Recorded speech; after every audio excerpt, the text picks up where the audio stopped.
وقالوا الحمد لله الذي صدقنا وعده وأورثنا الأرض نتبوأ من الجنة حيث نشاء.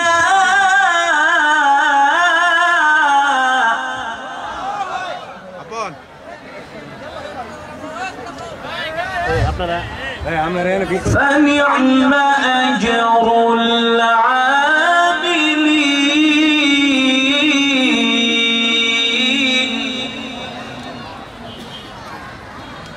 فنعم أجر العاملين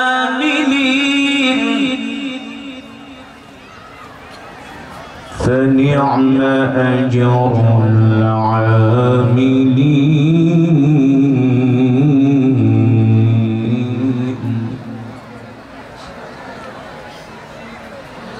وقالوا الحمد لله الذي صدقنا وعده وأورثنا الأرض نتبوأ من الجنة حيث نشاء فنعم أجر العاملين.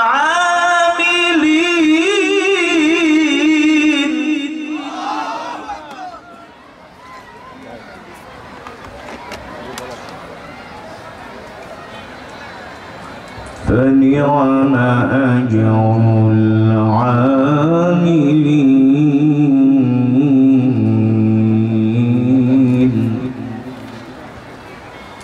فنعم أجر العاملين.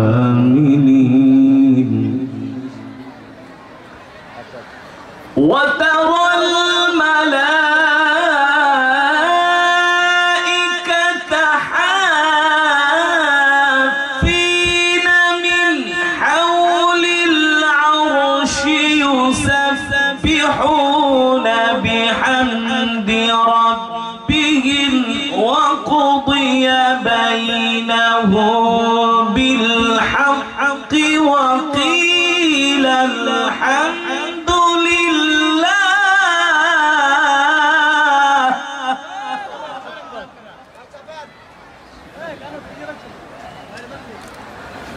وقضي بينهم بالحق وقيل الحمد لله رب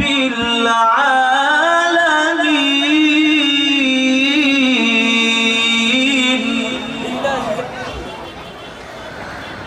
وقضي بينهم بالحق وقيل الحمد لله رب العالمين.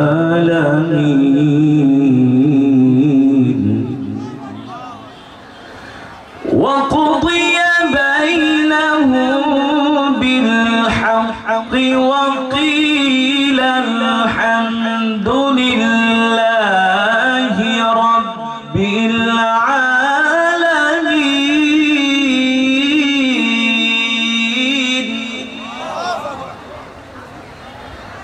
الله أكبر ولله الحمد. بسم الله الرحمن الرحيم. قل هو الله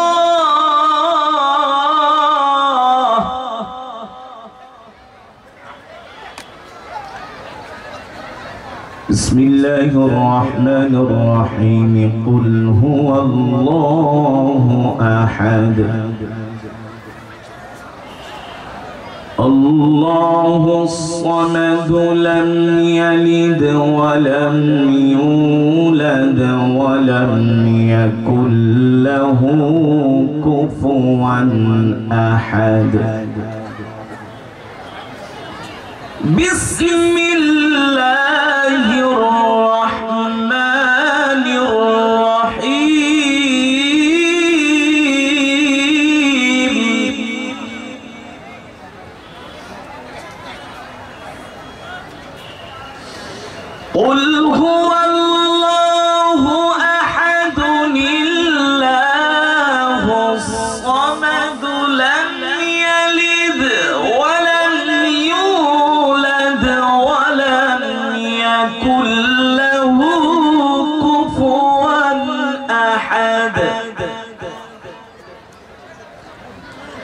لم يلد ولم يولد ولم يكن له كفوا أحد بسم الله الرحمن الرحيم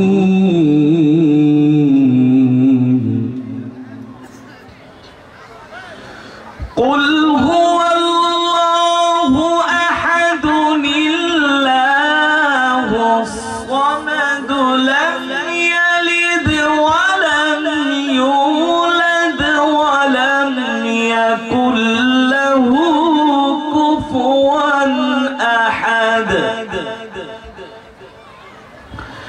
لم يلد ولم يولد ولم يكن له كفوا أحد لم يلد ولم يولد ولم يكن له كفوا أحد صدق الله العلي العظيم আমরা সকলেই বলি আলহামদুলিল্লাহ আর ঈমানি আওয়াজ দিয়ে পড়ি আলহামদুলিল্লাহ ঈমানদার মুসলমান সমস্ত প্রশংসা কার জন্য আর জোরে বলুন কার জন্য একমাত্র মহান রব্বুল আলামিনের জন্য যিনি আমাদেরকে সৃষ্টি করেছেন ঠিক কিনা বলেন ঈমানদার মুসলমান আমাদের হায়াতের মালিক কে আমাদের রিজিকের মালিক কে মুসলমান আমরা কার গোলাম আর জোরে বলি আমরা কার গোলাম আমরা এক আল্লাহর গোলাম ঠিক কিনা বলেন ঈমানদার মুসলমান আর ঈমানি আওয়াজ দিয়ে বলতে হবে আসমান কার জমিন কার কোরআনে আছে কি আছে না আল্লাহ তাআলা নিজেই বলছেন আলা লাহুল খালকু ওয়াল আমর তাবারাকাল্লাহু রাব্বুল আলামিন নবী আপনি বলে দেন এই আসমান সৃষ্টি করেছি আমি জমিন সৃষ্টি করেছি আমি পৃথিবীর সূর্য নক্ষত্র পাহাড় পর্বত নদী-নালা সব কিছুর মালিক আমি মক্কার কাফেররা আপনাকে কোরআন পড়তে বাধা দেয় কোরআনের তেলাওয়াতে বাধা দেয় কালেমার দাওয়াতে বাধা দেয় নবী আপনি মক্কার কাফেরদেরকে ভয় করবেন না মক্কার কাফেরদের সামনে বুক উঁচু করে ঘোষণা করে দেন আলা লাহুল খালকু ওয়াল আমর তাবারাকাল্লাহু রাব্বুল আলামিন এই মক্কার কাফেররা শুনে রাখো আমি মুহাম্মদ সাল্লাল্লাহু আলাইহি ওয়াসাল্লাম ঘোষণা করতেছি আজ থেকে আসমান যার আইন চলবে তার ঠিক কিনা বলেন আমরাও বাংলাদেশের মুসলমান আজকে 52 বছর যাবত অনেক দলের শাসন আমরা দেখেছি ঠিক কিনা বলেন আমরা মুসলমানরা বলতে চাই বাংলাদেশের সব দল দেখা শেষ সবার মত দেখা শেষ এখন হবে আল কোরআনের বাংলাদেশ ঠিক কিনা বলেন আজকে ভারত আমাদেরকে হুমকি দেয় এই বাংলার জমিনে যদি কোরআনের আইন থাকতো আল্লাহর কোরআনের বিধান যদি চালু থাকতো আফগানিস্তানের মতো রাষ্ট্রের উপরে আমেরিকার মাতবরি চলে না রাশিয়ার মাতবরি চলে না ইসরায়েলের মাতবরি চলে না আজকে রাশিয়াকে পৃথিবীর সুপার পাওয়াররা ভয় পায় আজকে রাশিয়া আফগানিস্তানকে ভয় পায় আজকে রাশিয়া আমেরিকাকে ভয় পায় আজকে রাশিয়া ফ্রান্স জাপানকে ভয় পায় এক দেশ আরেক দেশকে ভয় পায় কিন্তু আফগানিস্তানের মোল্লারা কাউকে ভয় পায় না ঠিক কিনা বলেন ভয় পায় আফগানের মোল্লারা কাউকে ভয় পায় না এর কারণ হলো সেই দেশে আল্লাহর কোরআনের আইন আছে আর আল্লাহর কোরআনের আইন থাকার পরে ওই দেশের মুসলমান এটাই বিশ্বাস করে ক্ষমতার মালিক আল্লাহ আসমানের মালিক আল্লাহ পৃথিবীর সুপার পাওয়ার আমেরিকা নয় পৃথিবীর সুপার পাওয়ার ইসরায়েল রাশিয়া নয় পৃথিবীর সুপার পাওয়ার হলো আসমানের মালিক জমিনের মালিক আল্লাহ ঠিক কিনা বলেন ভারত আমাদেরকে হুমকি দেয় আমাদের বাংলাদেশ দখল করে নিয়ে যাবে আমরাও ভারতকে বলি শুধু বাংলাদেশের দিকে আসো এই বাংলার মুসলমান আল্লাহ ছাড়া কাউকে ভয় পায় না ঠিক কিনা বলেন আমার মাতৃভূমির দিকে যদি তোমরা চোখ তুলে তাকাও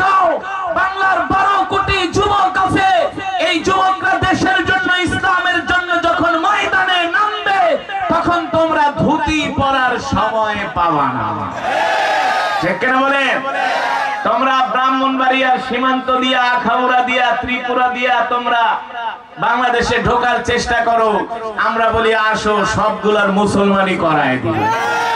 আরে তোরা খাস গরুর মুখ আর আমরা খাই গরুর দুধ, ঠিক কেন বলেন? আজকের এক পত্রিকায় দেখলাম ভারতের এক লোক গরুর মুখ বিক্রি করে সে কোটিপতি।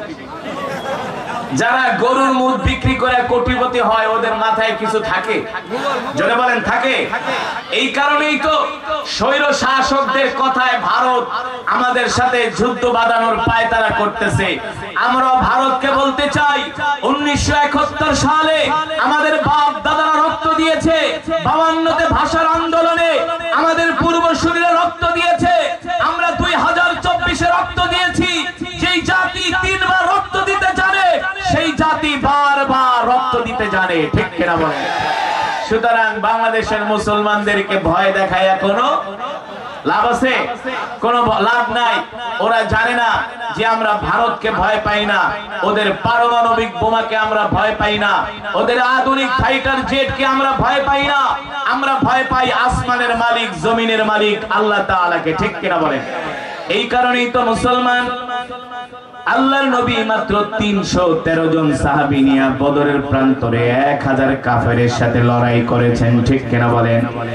আপনার আমার নবী হলেন রাহমাতুল লিল আলামিন। আল্লাহর নবী যখন মক্কা ছেড়ে মদিনায় চলে আসে, মক্কা থেকে 10,000 কাফের মদিনায় আক্রমণ করার জন্য তারা মদিনা অভিমুখে রওনা দিয়েছেন। মদিনার অভিমুখে তারা রওনা দিয়েছেন। আল্লাহর নবী রাহমাতুল লিল আলামিন, যাকে সৃষ্টি না করলে আল্লাহ তাআলা তাম পৃথিবী কিছুই সৃষ্টি করতেন না, সেই নবীর সম্বন্ধে আল্লাহ তাআলা বলেন, ওয়ামা আরসালনাকা ইল্লা রাহমাতাল লিল আলামিন। ওগো নবী, আমি আল্লাহ আপনাকে সমগ্র বিশ্ববাসীর জন্য রহমত করে পাঠিয়েছি। আমি আল্লাহ আপনাকে সমগ্র বিশ্ববাসীর জন্য বরকত করে পাঠিয়েছি।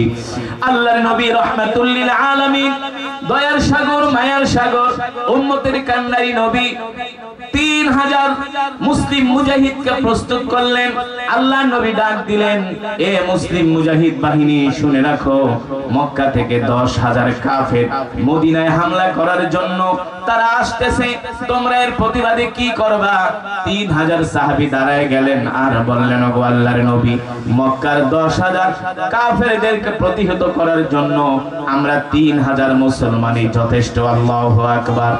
আপনি আমাদেরকে নিয়ে ময়দানে চলেন, আমরা একজন মুসলমান বেঁচে থাকা সত্ত্বেও ময়দান থেকে ফিরে আসব না। আল্লাহর নবী 3000 সাহাবী নিয়ে মক্কার 10,000 কাফেরের সাথে লড়াই করার জন্য ময়দানে গেলেন। এই যুদ্ধের নাম হলো খন্দকের যুদ্ধ। আল্লাহর নবী সাহাবীদেরকে যুদ্ধের কৌশল শিক্ষা দিচ্ছেন, কিভাবে যুদ্ধ করতে হবে।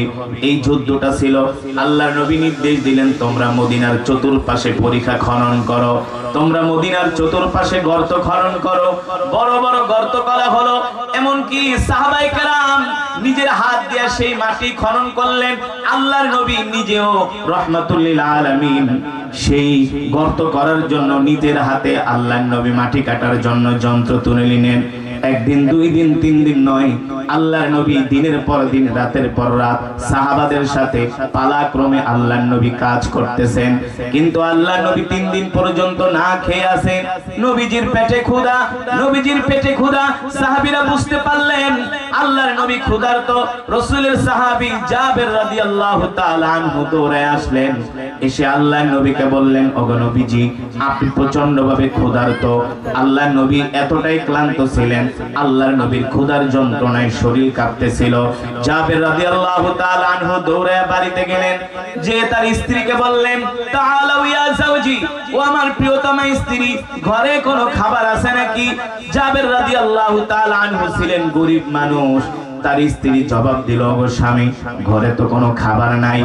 জাবের রাদিয়াল্লাহু তাআলা আনহু বলে, বলো কি? আমাদের কলিজার টুকরা নবী রাহমাতুল লিল আলামিন 3 দিন পর্যন্ত কিছু খায় না। ও মুসলমান, যে আমাদের নবী, বিশ্ব নবী, আল্লাহর জমিনে দ্বীন কায়েমের জন্য 3 দিন পর্যন্ত কিছু না খায়া খন্দকের যুদ্ধে পরীক্ষা খনন করতেছেন। জাবের রাদিয়াল্লাহু তাআলা আনহু বলেন, ও স্ত্রী, ঘরের মধ্যে কি আছে বলো। স্ত্রী ডাক দিয়া বলে, ঘরের মধ্যে শুধু একটা ছোট একটা বকরির বাচ্চা আছে আর 1 কেজি আটা আছে। জাবের রাদিয়াল্লাহু তাআলা আনহু নির্দেশ দিলেন, এই বকরিটা জবাই করো আর আটা দিয়া রুটি বানাও, আমি আল্লাহর নবীকে দাওয়াত দিয়ে আমার বাড়িতে মেহমানদারি করাবো। আল্লাহু আকবার। ও মুসলমান, যে বিশ্ব নবী রাহমাতুল লিল আলামিন 3 দিন পর্যন্ত না খায়া যুদ্ধের ময়দানে যুদ্ধের জন্য প্রস্তুতি নিতে পারে, আমরা হলাম সেই বিশ্ব নবীর উম্মত। ঠিক কিনা বলেন? কাফের মুশরিকরা আমাদেরকে দুর্বল ভাবে, কাফের মুশরিকরা জানে না আফগানিস্তানের যিনি মোল্লা ওমর ছিলেন আমিরুল মুমিনিন, তালেবানদের যিনি মোল্লা ওমর ছিলেন, তিনি শুকনা রুটি খেয়ে আমেরিকার বিরুদ্ধে লড়াই করেছেন, তিনি শুকনা রুটি খেয়ে রাশিয়ার বিরুদ্ধে লড়াই করেছেন। ঠিক কিনা বলেন? এমনি এমনি আফগানিস্তান বিজয় হয় নাই।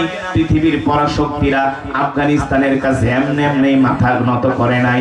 আল্লাহর জমিনে দ্বীন কায়েমের জন্য তাদের ঘাম ঝরিয়েছেন, তারা রক্ত ঝরিয়েছেন। আল্লাহ তাআলা ঘাম আর রক্তের বদৌলতে মুসলমানদেরকে বিজয় দান করেছে।